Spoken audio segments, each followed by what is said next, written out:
Jock Brown is your commentator, and we join him right at the start. If Celtic are to end a rather troubled week on a happy note, they'll have to do something they failed to do in 4 attempts last season, and that's beat Dundee United in the league match. And they're trying it this afternoon without Danny McGrain, he's suspended, and Paul McStay, who's out through injury, although they have Roy Aitken back in central defence. But the replacement for Paul McStay is 18-year-old Peter Grant, who's the youngest player in the field. You may remember his debut against Rangers at Ibrox in April.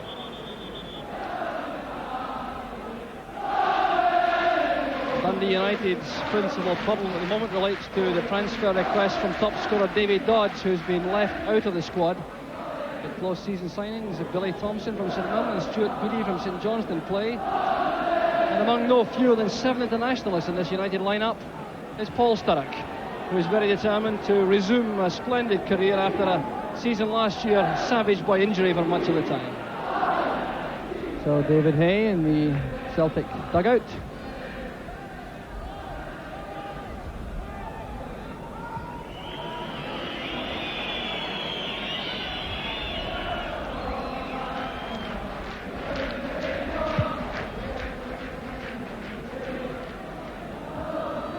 Barron's header helped on by Holt. Goff back very quickly with McGarvey.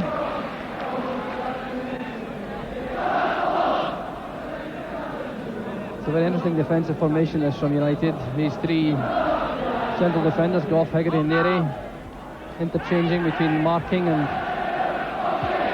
playing a sweeper. Free kick this time, given to United. McAdam offering no complaints.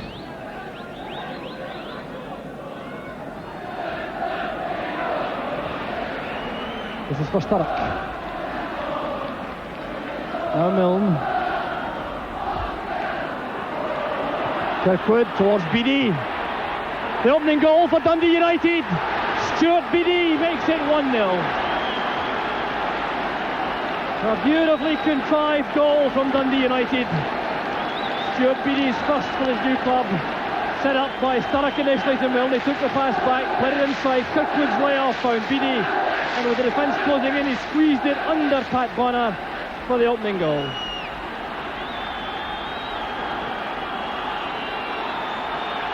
So 7 minutes gone, and United starting in the best possible fashion. And what a lift that will provide for Stuart Beattie. He only managed to score 2 in the entire season last year for St Johnstone, playing in midfield. And still Jim McLean looks calm and pensive in the director's box.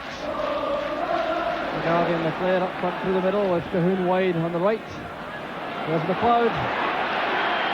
And no chance at all from that pass from Tom McAdam.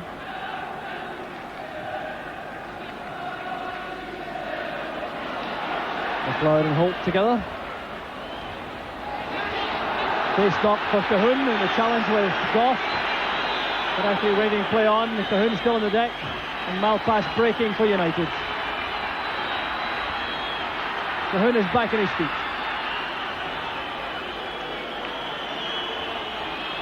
Now John Holt. Good effort from Holt. Saw the gap for a left foot shot and found Bonner in good position. Holt did well here, picking the ball up. All the forward players closely marked. Saw the chance to make a space for himself. A lot of power in that left foot shot. Bonner made it look easy.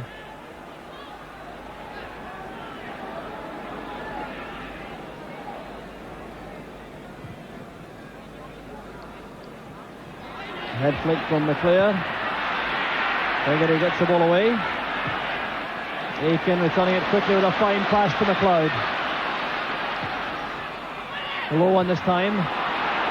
Once again, United have men there. Holt and Kirkwood working it clear, and that's brilliant play from Paul Sturrock. He's left McAdam for dead. Aitken is the covering defender. That's for Milne, but Bonner claims it. Still a bit of vintage Paul Sturrock.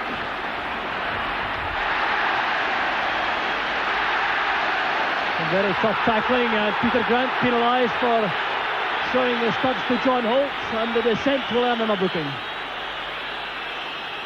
Well, the match undoubtedly living up to its pre-match expectations as being the game of the day in Scotland. Peter Grant, youth internationalist, being booked, and it was not for the tackle alone, it was for the spot of descent immediately afterwards. But Paul Sturrock there, looking to be right back at the brilliant best we saw from him 2 seasons ago, leaving McAdam with that brilliant turn, the hallmark of Sturrock's play.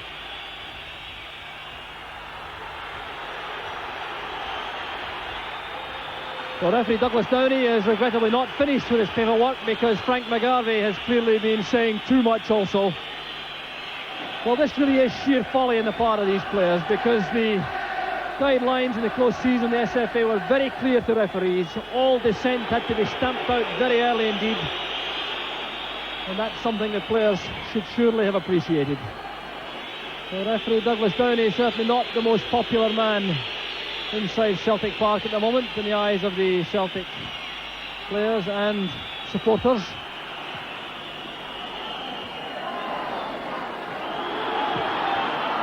Although from a neutral point of view, I can't see many faults in his performance. McInally laying it off for Grant, who switched the left side of midfield to replace Murdo McLeod since McLeod went off injured, leaving room for McClair on the right side of the field.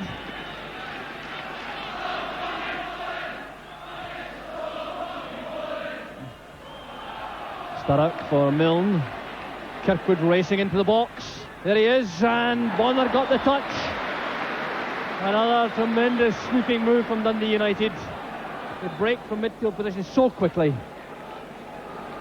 And this time, the long ball forward from Neri, set up by Sturrock again for Milne, using his pace to get free in the right. Kirkwood sprinting into the box. It was vital that Bonner got that touch. Neri again, covering at the back, using Richard Gough on his left. Kyron's judgment was good enough. Milne was hoping he had this time to run forward. Malpass struggling off Burns. Looking for Milne in the middle. That's for Kirkwood. The flag is up for offside. Frustration for Kirkwood. Well, Bonner made a fine save in any event, but it was good play again from Dundee United. In fact, referee Downey brings the first half to a close. United depart with a 1-goal lead. It's been a tremendous first half, fitting for two teams in the top 4 in Scottish football. Stuart Beattie departs after his first goal in his first competitive match for Dundee United. It came in 7 minutes, a brilliant build-up involving Sturrock, Milne, Kirkwood with a delicate pass, Beattie with a shot which Bonner couldn't keep out, and that's what gives United that slender half-time lead.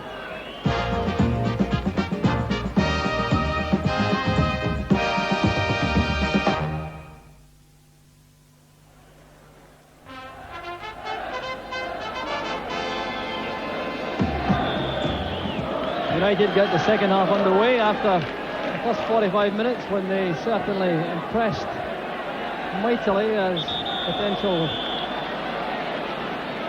candidates for the championship. For my money, they were well worth that 1-goal half-time lead. Their defensive performance was immaculate, and they were very, very quick indeed on these breaks into attack, with Milne and Sturrock looking very dangerous and setting up a very good relationship in the forward area of the field. And Stuart Beattie made a very important contribution to the United effort, not only with the goal but with some great play on the right side of midfield. The Celtic have to find a way to break down this superbly organised United side. They've tried several variations since the start of the match. They've got Alan McInally now on. They've got Davy Provan still in reserve. But they still have not been able as yet to put the new United keeper Billy Thompson to any serious test. Here's Graham Sinclair.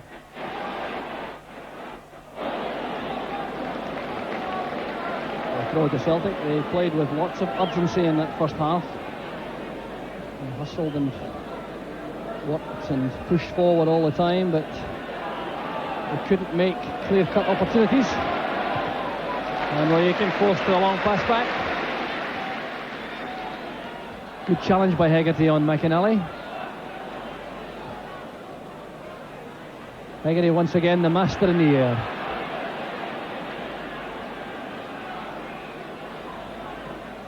Beattie just getting out of reach for the pass across field. And once again Hegarty's timing is superb. Goff to Bannon. Sturrock is up front, Milne is wide on the right. Bannon had to use Sturrock. Splendid judgment from Sturrock. Committing Sinclair. Chance for Beattie. Saved by the legs of Bonner. And Bonner this time takes it comfortably, but that was another great attacking move from Dundee United. Beattie coming so close to his second goal in the match. Set up by Sturrock as he escaped the tackle of Graham Sinclair. Headed for the dead ball line, looked up, pulled the ball back. Now, this cross should have been cleared initially by Peter Grant. He had the opportunity, didn't take it. There was Beattie with a left foot shot, and Bonner saved it with his right leg. Sturrock. The run from Bannon gave him room to turn. Cohen looking for Aiken. Holt is there. A couple of strong men together, Aiken and Holt. That's a fine pass for Sturrock. He has Milne inside, Kirkwood in the middle. Preferring to use Bannon. Well collected by McClare. The McAdam students. This is McClare at his best, running at the defence. Cahoon on the right. And he needed no one else. McClare's equaliser. 14 minutes into the second half. Brian McClare breaks Celtic's lead up for the new season, running virtually the length of the field. I don't think United could believe he'd have a go himself. He tried to cover all the options, enticed him to play it wide to Cahoon. The controlled shot, and Thompson couldn't reach it. Well, Brian McClare, the scorer of 31 goals last season, gets his first in the league of the new season and puts Celtic right back in the match. So John Cahoon will be the player to come off.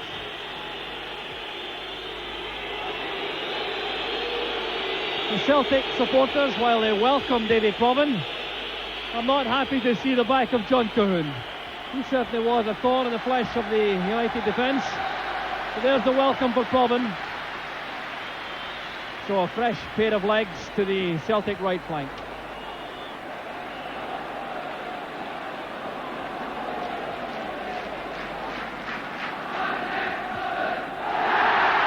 It's a good first touch for Provan. McGarvey going by himself. Still McGarvey. The chance now for Provan, and it's off the line from Richard Goff. Provan has been penalised for dangerous play on the goal line. Putting his foot up, as the referee is indicating. But what a start this was to Provan's involvement in the match. Winning the tackle from Goff, playing it to McGarvey, running at the defence, setting up a chance. He had McInally over on the far side. Matt Thompson was out of it, and there was Goff back in position.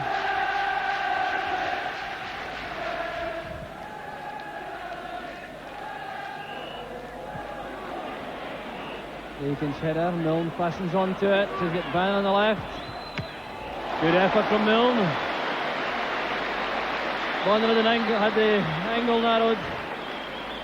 But Milne almost took advantage there, checking inside Sinclair, hitting it with a lot of power, and Bonner in the right place.